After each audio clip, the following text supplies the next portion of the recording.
What is going on, guys? My name is Dreginy, and today we are talking comic books. Yes, this is something completely new for my channel, and to be honest with you, completely new for me personally. Growing up, I had never really got into comics. I loved some of the Marvel characters. I loved Spider-Man. I grew up with around Spider-Man.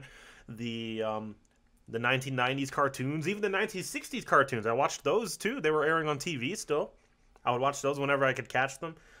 The Sam Raimi movies, I grew up with those. I thought they were absolutely amazing. 1 and 2 anyways. They pretty much changed my life. Especially 1. Oh, when Spider-Man 1 came out, it blew me away. So, yes, I grew up with some of the Marvel characters and just kind of like comic-esque stuff around me. But I never really got into comic books themselves. So I decided to change that. Sorry for the shaky camera. I recently have started to just kind of go out and buy comic books and collect comic books. And I figured I might as well, maybe I could start making videos about my collection, right? And maybe every once in a while, when I get like I can update videos with like a new stack of comic books I've bought or something or other. I don't know. I thought this would be fun. So yeah, I do have a good hefty stack of comic books that I bought over the weekend, and I thought we could just kind of go through them. The majority of this is Spider-Man because if you can tell, I love Spider-Man. I grew up with Spider-Man. I know him the most out of all the Marvel heroes, and I'm not saying that comic books are all superheroes. I know that there's like comic books for every genre out there. I'm aware of that. But I figured I'd kind of just start with what I know and then maybe branch out further on from there in the future. So, yeah, so the majority of this is Spider-Man. There is a little bit of another series, too, that I will tell you about afterwards. So, let's get into this. First and foremost, let's start with this hefty book. This is The Amazing Spider-Man Essential, Volume 1. This has the original Amazing Spider-Man comics. These are reprints. Of course, it's not the originals. Are you guys crazy? And they're black and white, too. It's not color, unfortunately. But this has Amazing Fantasy number 15, which was Spider-Man's very first appearance. And The Amazing Spider-Man volumes 1 through 20. And Annual number 1. You guys, I'm sorry, you guys can't even see that. I'm trying to read it for myself. Annual number 1. And then it says Stan Lee, Steve Ditko, and friends, who I imagine are the creators. So, yeah.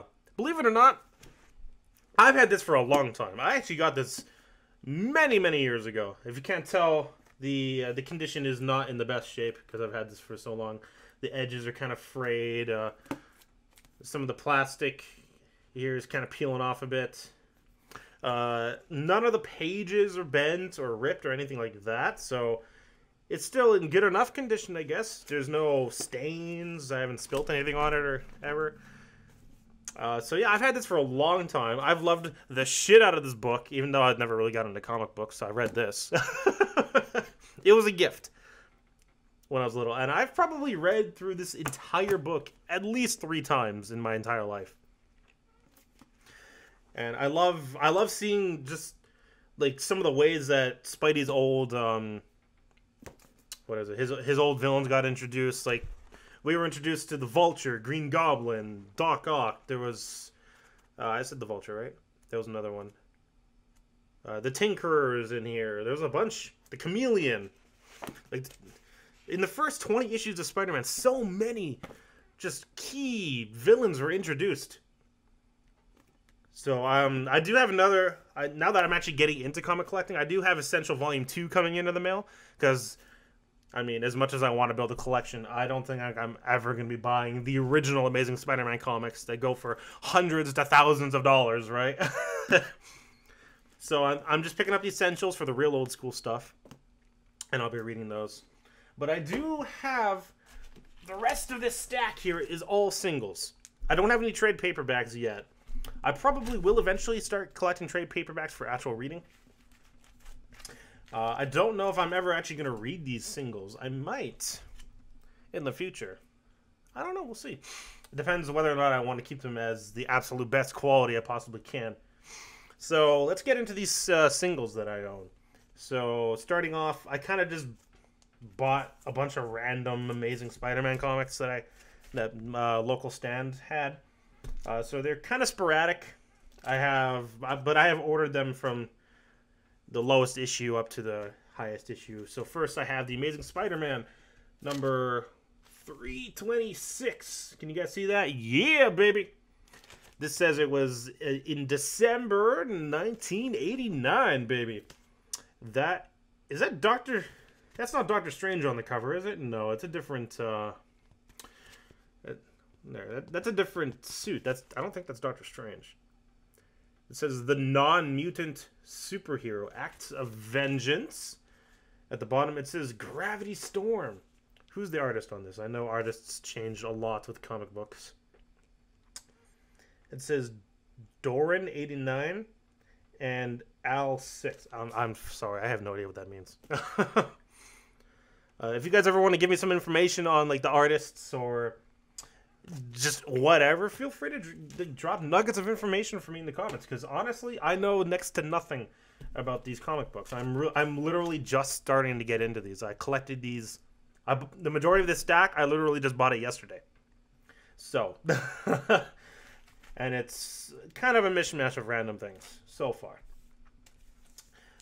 So that was 326. I've also got The Amazing Spider-Man issue number 329, which is February of, I assume, the same year. If I can... 1990. Oh, this one was December, right? Yeah, so that was 89. This is February 1990. We got this big robotic-looking thing with multiple faces. Excuse me, I'm sorry. It says, introducing the Tri-Sentinel. This is a character I've never heard of before. He's three Sentinels in one. Whoa, so dramatic. It says in the corner here, Acts of Vengeance Aftermath. This one also said Acts of Vengeance. I guess that's just the arc? The story arc? Yeah, this is interesting. Spider-Man is under the foot of this Tri-Sentinel. Maybe it's too powerful for him or something. I don't know. This guy's got 6 arms. Yeah, I guess 2 arms for each Sentinel. That makes sense, right? So yeah, definitely interesting art. I love, like, you gotta think, like, just the amount of work they put into these comic books, right? It's insane, right? Like, how long does it take to produce one comic book? Is it one a month? It's insane, especially considering, like, if you go over to manga, a Japanese manga, especially Shonen Jump, like, those artists are forced to put out, I believe they're forced to put out one a week, right? A chapter a week? Which is brutally insane, too. So both them and these, like, the amount of work that just these artists do for comics or manga or whatever is just insane. I could never imagine doing work like that. So jumping from issue 329, which was February, I got issue 337 of The Amazing Spider-Man, which was probably a month or two later, I imagine. Late August, so this is after my birthday. My birthday is early August. Still 1990, of course. We got a bunch of classic Spider-Man villains on the cover. We got the Vulture there, classic Doc Ock. Who's that? Is that Norman? Yeah, that's probably Norman, right? Green Goblin. We got Electro. That looks like the Hobgoblin, maybe. And the Vulture in black and white there at the bottom. Very interesting. Oh, it says at the top, the Return of the Sinister Six. I didn't see that. Obviously, this is the Sinister Six. The Sinister Six was a team up of Spider-Man's most like nefarious enemies. They're throwing the Hobgoblin into the Sinister Six this time. In, I think, annual number 1, which is in my Essential Volume 1 book, they had... The Sinister Six made an appearance there, but I believe it had the Enforcers in there, right? I'm trying to remember. It's been a good couple years since I read it. But it was definitely the Vulture, Doc Ock, Electro, maybe? Electro, Green Goblin, and the Enforcers? But the Enforcers is like 3 or 4 people. I don't remember. I'd have to read it again, honestly. And, oh, okay, so...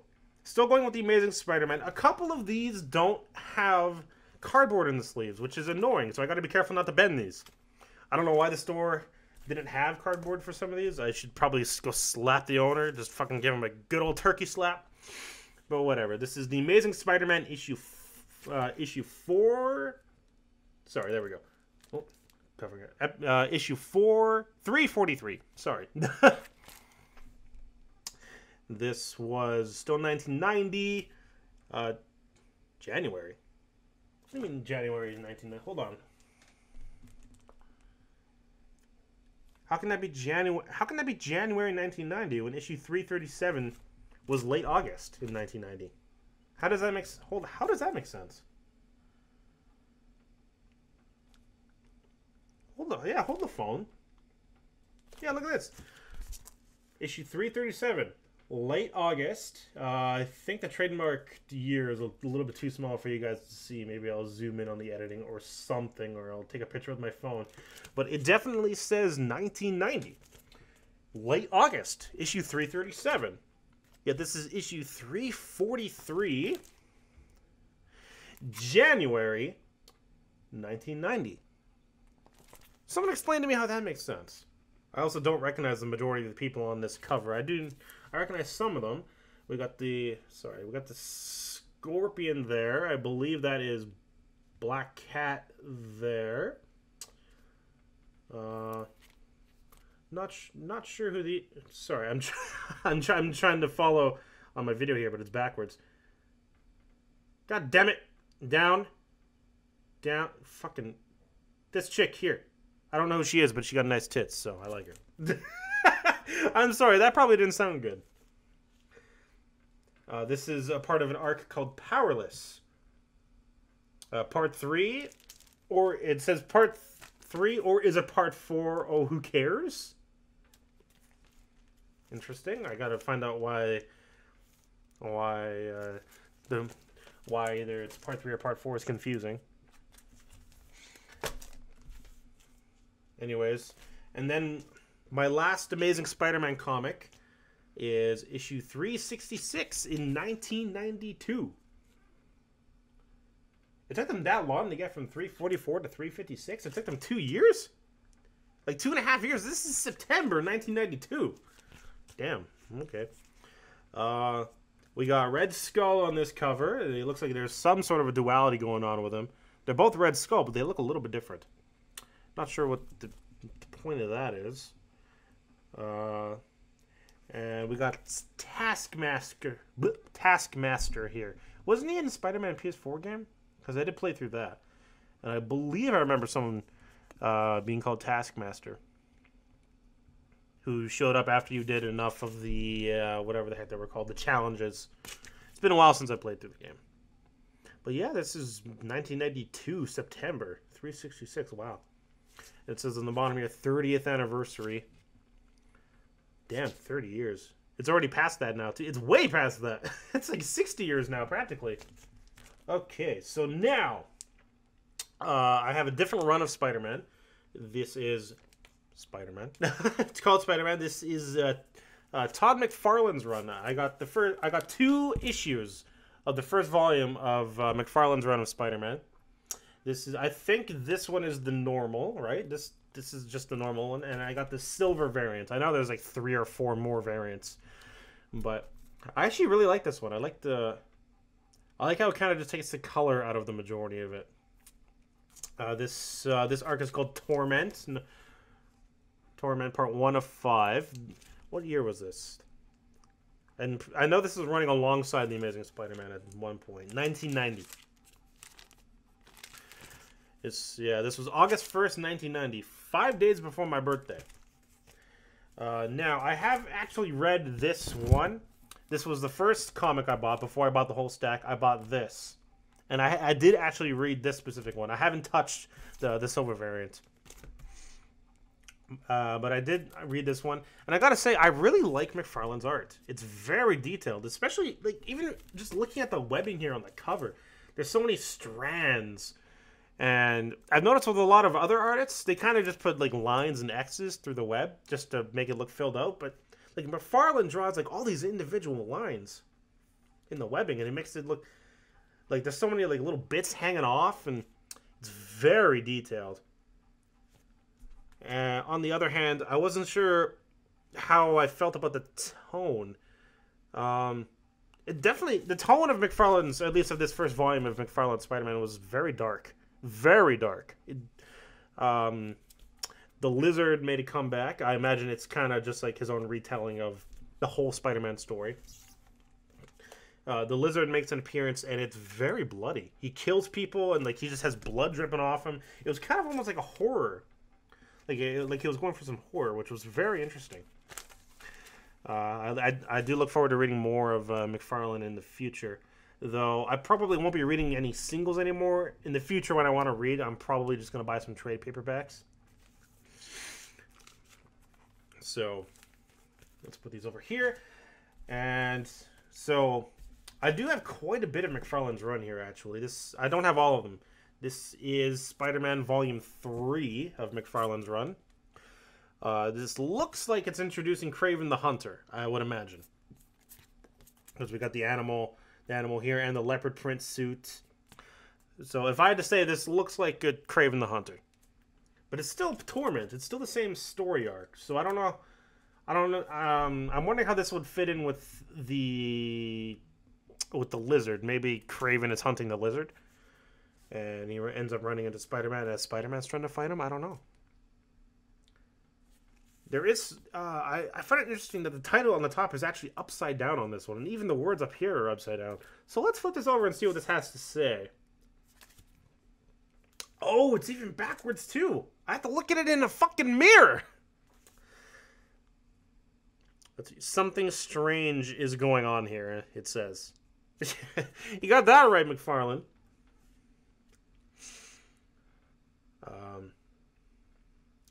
But yeah, also, for any of you aficionados out there, this was $6. Though I only paid $3 because the stand I was buying this at was actually selling all of their comics, all of the comics that they owned at the time, half off. So this whole stack I got it for about $50. And this is Canadian dollars, by the way, not US. I live in Canada. Any of you aficionados out there, let me know if I got duped or if I paid a good price. Continuing on with McFarlane's run, I got Spider-Man Volume 5, which I believe is the final issue of Torment. Let me see if I can get that, yeah. Torment, Part 5 of 5. I love this cover. Like, look how just beat up, like, he looks just destroyed on this cover. It's, like, Peter went through hell, obviously. And I love just how, like, run down he looks, and it's fantastic. Again, just the attention to detail. There's so many cracks. There's so many cracks in the wood. There's splinters everywhere. There's like, I don't know what that white stuff is. Maybe it's webbing, or maybe saliva from the Lizard. Look at Peter's head here. That's his head, right? It's just a tuft of hair coming out of like a really like red misshapen head. That does not look good. Peter, my boy, are you okay? Like, I know you've gotten hurt before, but that head ain't right, yo. I do definitely look forward to reading this at some point in the future. Still continuing on with McFarlane's art. Unfortunately, this is another one. A lot of my McFarlane ones that I got here do not have the goddamn, what's the word I'm looking for, cardboard in the sleeve. So I got to be careful not to bend the damn thing. This is issue number 6, introducing the Hobgoblin. January, what year was this? 1990. God, I really wish I paid for these when they first came out. It's like, look at the cover price for Canadian. The Canadian price here is $2.25. They're listing it now for $6. I still only paid $3 because they were selling it for half off again. So, in all honesty, I didn't actually pay that much more than the cover price. But still, I really wish I was buying these back in the 90s when they were cheaper. I would have been able to have a huge collection by now. Either way, I gotta say, I really like the Hobgoblin's design here. I love how his face is shrouded. He looks straight up like a demon. And of course, there's his pumpkins, or whatever they call it. Oh, there's a surprise guest star. I wonder who that is. It says at the bottom here, 50 years. I'm trying to keep this as straight as possible.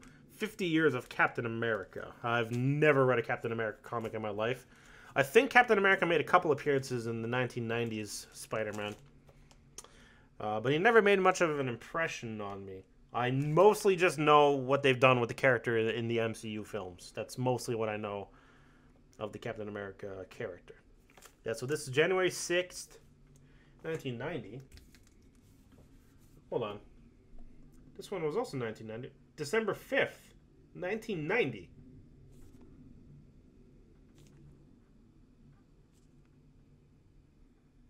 Oh, sorry, not December 5th. So that's the run number. But December 1990 for issue number 5. Issue number 6, January 1990. Is that a misprint? This one came out in 91? In January 91? Is that a misprint? Because the trademark says 1990. Or is this one the misprint for issue 5 and it should have been 89? Let me know, guys. I'm getting confused. There's something off about these dates. These are both McFarlane, right? Yeah. They're definitely both McFarlane. I don't know, guys. Anyways, let's look a little bit closer at this art. It's at this cover. It says this is part 1 of 2, obviously, of a new arc because part 5 finished up Torment. I don't think I gave it a name. It says, face it, Spidey. Awards don't mean shit against the Hobgoblin. I like that, even though they censored the swear word. Oh, yeah, because there's a bunch of awards at the top. That's funny. That's very meta. I like that. Looks like, as far as I can tell, they didn't give a name to this specific arc. Yeah. Don't know. If you guys know the name of the arc, let me know. If you guys know what the fuck is up with the dates, let me know. Moving on from issue 6, I got issue 7 of McFarlane's Spider-Man run. This is part 2 of 2, introducing, obviously, Ghost Rider. I know literally nothing about Ghost Rider. I think I saw Nicolas Cage's first Ghost Rider movie long time ago, and I remember next to nothing about it. I thought it looked kind of badass, but other than that, it never really interested me too much. This one says 1990 February, which makes sense following issue 6's January 1990 release. So at least that makes sense. It's still 1990 though. So then, how did issue 5 come out in December of 1990? That should be 89, I'm thinking. Let's see. It says at the top here, if you like ghosts and goblins, that's a video game. I know that game. If you like ghosts and goblins, you'll love this issue because you got Ghost Rider and you got the Hobgoblin. That's very funny. I like that. The Ghost Rider wants the Hobgoblin, and Spidey's caught in the middle. Ooh, very interesting. Yeah, looks like we just got the Ghost Rider there riding on his motorcycle, and Spidey's kind of just caught there. Looks like Spidey's kind of just trying to jump out of the way or something. I don't know. Could be an interesting read. Maybe it'll get me to actually like Ghost Rider. Moving on from issue number 7. Oh, right. I accidentally bought 2 issues of number 7. No variants or anything. I don't know if there even is a variant cover of this. But yeah, I accidentally bought 2 issues of number 7. This one has cardboard in it. So at least I got 1 issue with cardboard. Oh, man. There's a hair trapped under the tape on this side. Are you kidding me? Come on, man. That ain't cool. Fucking, I gotta look at these more closely before I buy them. Alright, so following issue number 7 of McFarlane's Spider-Man, I got issue number 8 of McFarlane's Spider-Man. Again, no cardboard, so I gotta be careful. This is the start of a new arc, right? Yeah, and this one's named. This is Perceptions, part 1 of 5. Another 5-part story arc like Torment. We're seeing him crawl through some trees, maybe a jungle. We got that Spider-Man booty. Give that a little slap. I like that a lot. Still saying 50 years of Captain America. Did every single comic this year just say 50 years of Captain America? This is March. Hold the phone. This one says March 1991. But this says February 1990.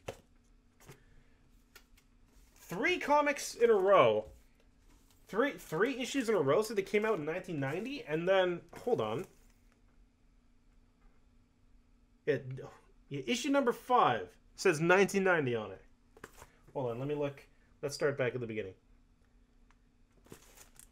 Let's start back at the beginning of McFarlane's run. Let's try to solve this. McFarlane's first Spider-Man comic, August 1990. Okay? McFarlane's second, October 1990. McFarlane's fifth one. I skipped. I don't have 3 and 4 yet. Issue number 5, December 1990. Okay, all of those make sense. Okay, and then we go from issue 5 to issue 6, and this is where things start to get a little wonky. We got January 1990. I'm thinking now it's definitely a misprint. Should be 91. And then we go to 7, February 1990. Still same one. I got it 2 issue 7s. And then we go to 8. Excuse me. We go to issue number 8, which is March 1991. So I guess it was only two volumes there that had that 1990 misprint. Again, I'm assuming it's a misprint. Don't know why. I'm going to keep bringing this up every time I see it, because I never noticed this before. This is my first time noticing this in this video. But if you guys know anything about this, let me know. If maybe are these misprints rare, or am I just... were all of these volumes misprinted? All of these issues? Do I got some really expensive copies here? I don't know. Anyways, moving on from issue number 8. We got issue number 9 of McFarlane's Spider-Man.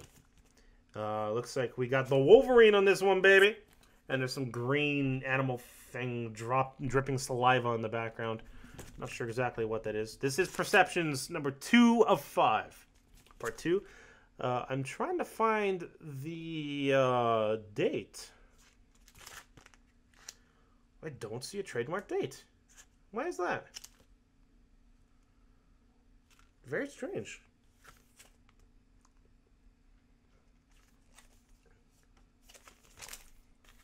I probably shouldn't be doing this, but I'm really interested.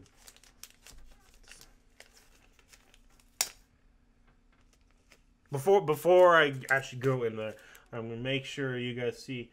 I see no trademark date on this one at all. It's usually right here on the side. Right along the side here, but there's nothing there. Unless if it's somewhere else. The Captain America thing does say 91 on the bottom. So obviously this is April 9th, 1991. That makes sense. But why isn't the trademark there? I wonder if...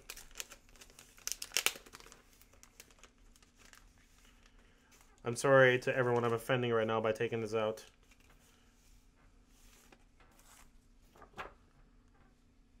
I will be as careful with this as possible. I won't even talk in its direction so I don't accidentally spray spit on it.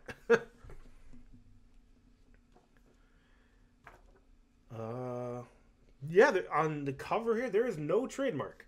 There is a very small trademark on the back, though. Oh, that's for the series. That's for the ad, though. 1991 General Mills. Very interesting. I wonder why there's no why there's no 1991 trademark. Again, somebody let me know. That's very interesting. Okay, moving on from issue number 9. I got issue number 10 of McFarlane's Spider-Man. So I got a pretty, I got quite a good number of McFarlane's Spider-Man going on here. We got on this cover, okay, we got the Marvel trademark again. It says there on the side 1991. Let's see if I can turn it so you guys can read it. This way.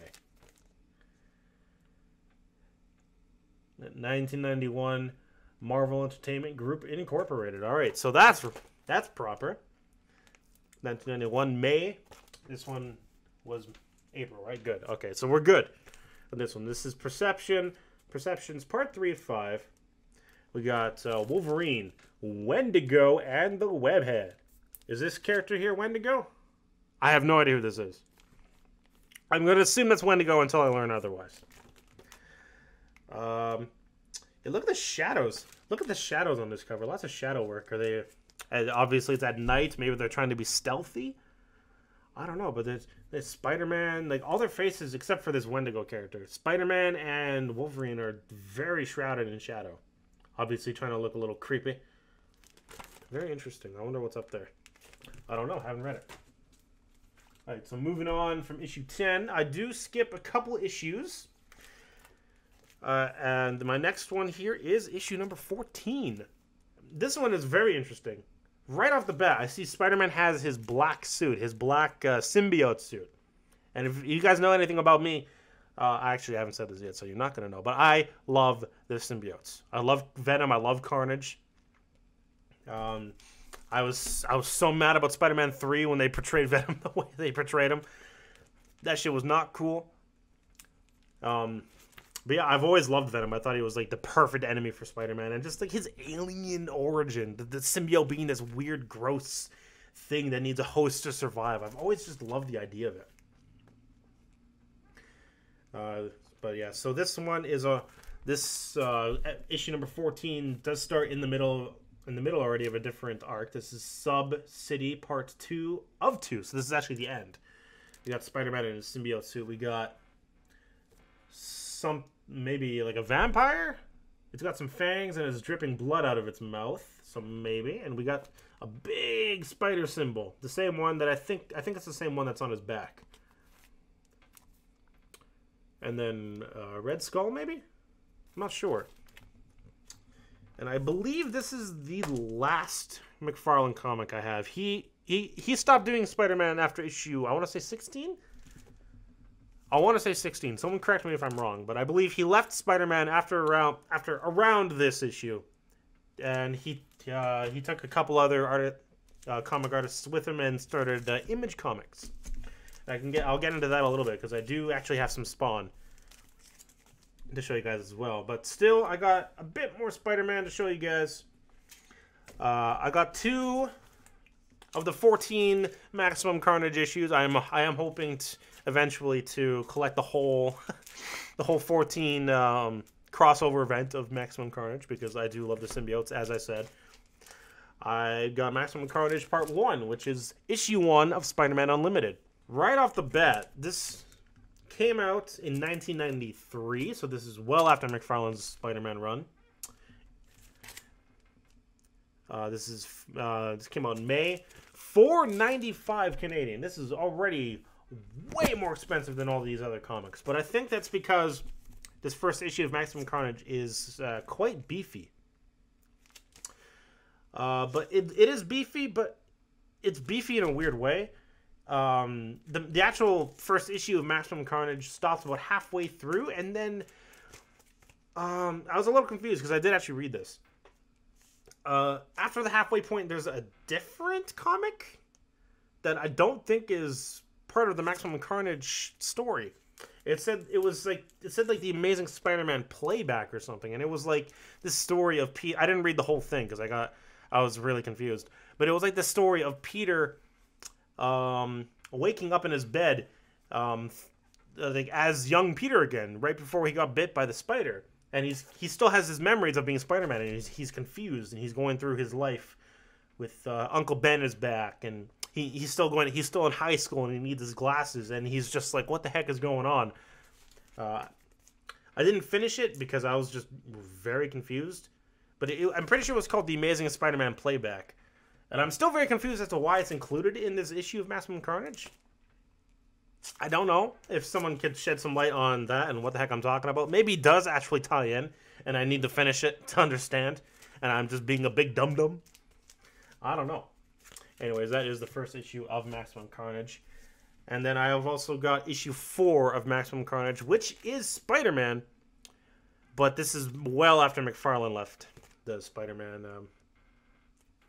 series. Again, this is 1993, June. This is issue 35. Issue 35 of Spider-Man. So yeah, I think he said he left around issue 15, 16-ish. So this is like more than they've already released like double the amount of issues. at this point. So this is well after McFarlane left, and probably he was already well into Spawn at this point, I would imagine. I don't know when the first Spawn came out. But yeah, so we got just a bunch of craziness on this cover. We got Spider-Man. We got a creepy bug-looking Spider-Man. We got the, I imagine, is the real Spider-Man there. We got Venom, the Hobgoblin. We got Carnage. We got, I think that's Shriek, right? Because she was in the first issue, which I said I read. So there's Shriek there. Black Cat's down there in the corner. So who's the artist on this? Tom... Oh, man, I can't even read that. Tom... Oh, God, hold on. I don't want to disrespect the artist. Let me actually look this up. Okay, so the artist, his name is Tom Lyle. Right? Yes, Tom Lyle. I thought it's... I thought that was like a G or something, or an F. I'll show the... she showed the signature here. I had a little bit of a hard time reading that, but I looked at the name because I don't want to disrespect the artists. Yeah, the price on this one is back down to $2.25 Canadian versus the, what was this one, almost $5 Canadian for issue 1 for a comic that, for half of a comic that's like not even part of Maximum Carnage. I don't know. All right. Now, sorry about shaking my camera. Now we can get into the rest of what we got. That was all my Spider-Man. The rest of this is Spawn, which is not even Marvel or DC. It is Image Comics, right? Which ironically was also started by McFarlane.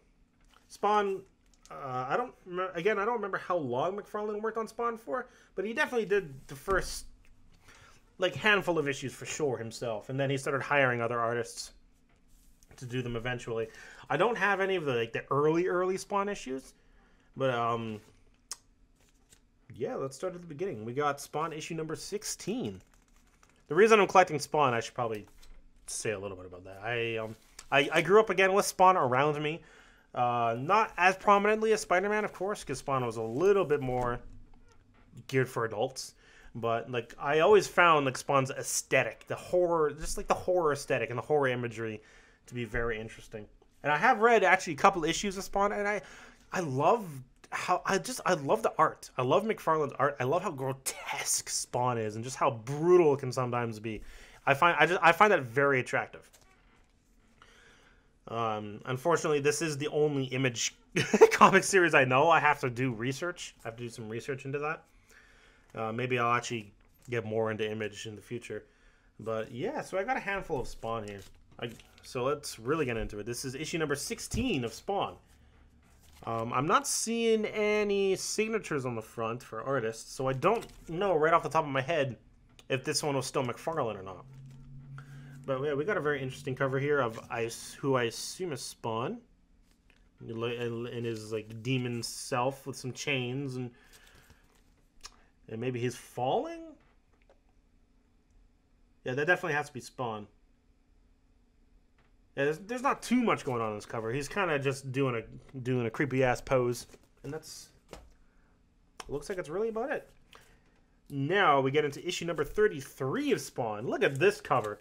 Again, like I said, I love just the weirdness, the grotesqueness of this art. Even if this isn't McFarlane, it's still fantastic. I'm really into this graphic, even gory kind of stuff. So I think, if I remember correctly, this might be a creature from one of the earlier Spawn comics. I can't remember its name. Was it like the Annihilator or something like that? This might be the same thing that Spawn killed very early on. But yeah, just look at the shape of its mouth and its teeth and like the blood splashing behind him, and even the way the water looks. It's just everything about it is just gross and disgusting, and I fucking love it. Yeah, this was issue number 33. Oh, this one actually says McFarlane on it. So I guess McFarlane actually did Spawn for quite a bit longer than I thought he did. I got to look that up again. I thought he left again around, well, not left, but stopped doing the art himself around the same time as, or the same amount of issues as Spider-Man. But it looks like he was actually doing the art for Spawn for quite a while. Moving on from issue 33, we got issue number 47. We got this I don't know, like this bull-looking thing. It's got like some bull horns. It looks like he's tearing at some. Is that blood or did he tear at some flesh? He might have, or that might be a bit of Spawn's cape. Spawn's at the bottom there shooting a gun, which looks pretty cool. We got 2 artists credited here. McFarlane at the bottom. Hold on, there's another name there under McFarlane as well. Brian. Like, as in Brian McFarlane, maybe? Is there a Brian? Hold on, is there a Brian McFarlane? Well, there is a Brian McFarlane, but it says here that he is a Canadian sportscaster. So I don't think this is the same guy. I don't know why the name Brian is under McFarlane. Maybe it's even another artist. But we got McFarlane, and above McFarlane's name we got Capullo? Capullo? Interesting. So yeah, it looks like Spawn is just being attacked by this big bull thing. And again, just look at the art. Look at the detail in the arms. Like, there's all these like lines and like striations, and just the muscles, and there's so many like things flying around. You can even see the hair on his back standing up. There's something about Spawn's art that is just so, I don't know. Something about it just really attracts me. Moving on from issue number 47, we got the next one, actually. Nice. Issue number 48. This one, interestingly enough, does not have Tom McFarlane in the signature. This is Tony... Oh, God, I can't even read that. Tony Daniel, Kevin Conrad, and T. Broker? Unfortunately, I don't know any of these names. But, cool. This is a very interesting cover. Spawn himself is doing an interesting, cool pose with his arms. Looking menacing as always. And then there's a big-ass bat right there. Even above that, though, there's like just a whole like wave of bats coming. You got to be careful, otherwise DC might think you're trying to take their character. But yeah, you can even see the chains doing even the chains are doing a bat pose there. It kind of looks like his chains are trying to make bat wings there. I find that's very interesting. This was in May. It's not giving years. Have I been talking about the years in the last ones? I don't remember. That one was May of whatever year that came out. Oh, yes. I love the cover on this one. This is issue number 49. And this one is grotesque as all fuck. Look at how disgusting that is. I fucking love it. I'll give you guys a good view of that. Who are the artists on this? We got Capullo. And what does it say? Miki? Hold on. Yeah, Miki. And then it says Brian again at the bottom. With without, he doesn't have his own square or anything. It's just kind of casually put in there. Sorry for my disgusting fingernails, by the way. But you guys can't really see, but it says Brian there under Miki. This Brian character is kind of just sneaking his way on these covers, huh? But yeah, look at how detailed this is. I don't even know what's going on, but this is some sort of a character because there's a mouth there, and that's probably an eye. And it looks like maybe their face is exploding. I don't know. But it's fantastic. And then I think right in the corner somewhere over here, yeah, Spawn's kind of just... there we go. Spawn's kind of just hiding in the corner there. Or wait, no, that's just part of the art of the icon there. Never mind. So is this Spawn himself? I don't know. That's very creepy, but I like it. Oh, my stack almost fell over. Don't fall on me, buddy.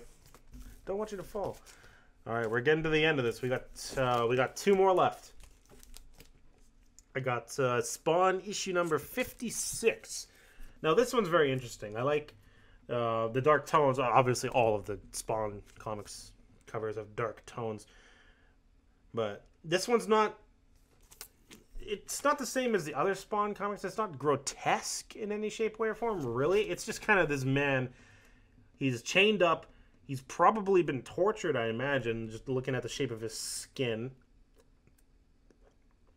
He's actually got like X's on his eyes. I never noticed that earlier. And he's got this big smile. Okay, that's creepy. I never noticed that earlier. So yeah, he's all chained up. This one's Capullo and, interestingly, McFarlane. Was McFarlane kind of coming off and on a Spawn at one point? That's very interesting. Speaking of Spawn, he's kind of creeping in through the jail cell window there, like a little creeper. Maybe Spawn gets off on this kind of stuff. I don't know. Obviously, that's a joke. Very interesting. Okay, and last but not least, we got my last comic that I own at the moment, which is Spawn issue number 62, featuring a very sexy lady. Not sure who this is, but it's a very interesting design. Very flowy hair. Her face is shrouded again, which makes me think it's not possible. Could it be Spawn in disguise? Is that possible? I don't know. Or maybe someone else who was resurrected by the devil like Spawn. And she's got some sort of maybe a weapon here. I don't know what this is. Maybe, is that a feather? No, that's a sword. Yes, that's a sword. Never mind. Yeah, I can see the hilt that she's holding out there. Cool. This one came out in June of whatever year this is.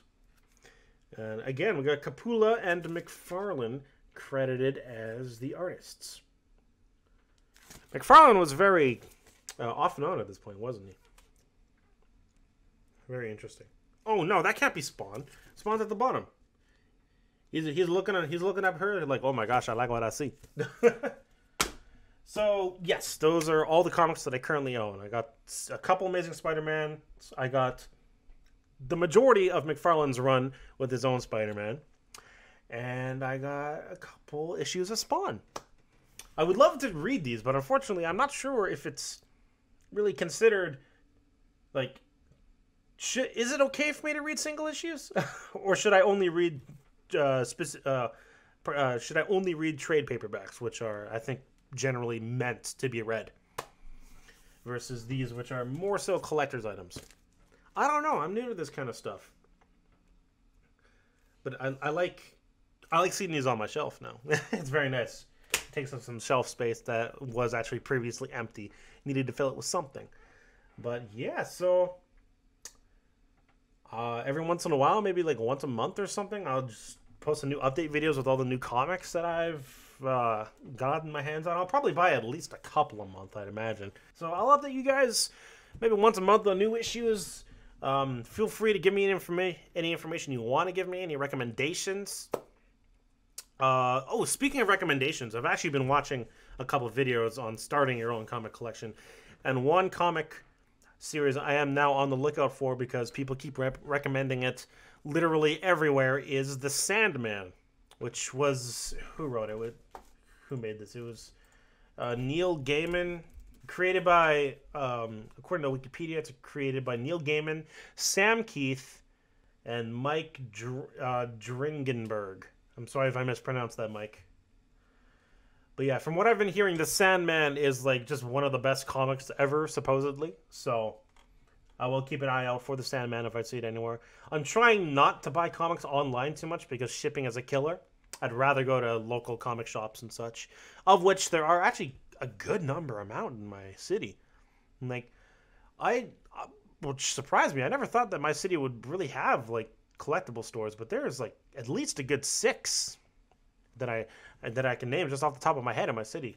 So that's good. So yeah, I'm definitely on the lookout for The Sandman at the moment, as well as more Spawn and more Spider-Man. I would love to complete McFarlane's run of Spider-Man, as well as that Maximum Carnage arc. If you guys know any other just like really good Spider-Man arcs that I should buckle down on, let me know. If there's any good like symbiote arcs that I should get, let me know. I would love to read those. And just any other comics in general, any like artists I should follow, or any arcs of like anything really. If there's just anything really good that you think you should recommend to me, let me know, and I will keep an eye out. I'll make a list. And yeah, it would be a great way for me to start my collection, I feel. So thank you for sitting through this very long video. But yeah, thank you guys so much for watching. I love you all to death. See you guys in a month. Or if you guys are interested, I do anime reactions on this channel. If you guys are interested, feel free to check all that out. And have yourselves a good day, guys. I'm Outie Patouty.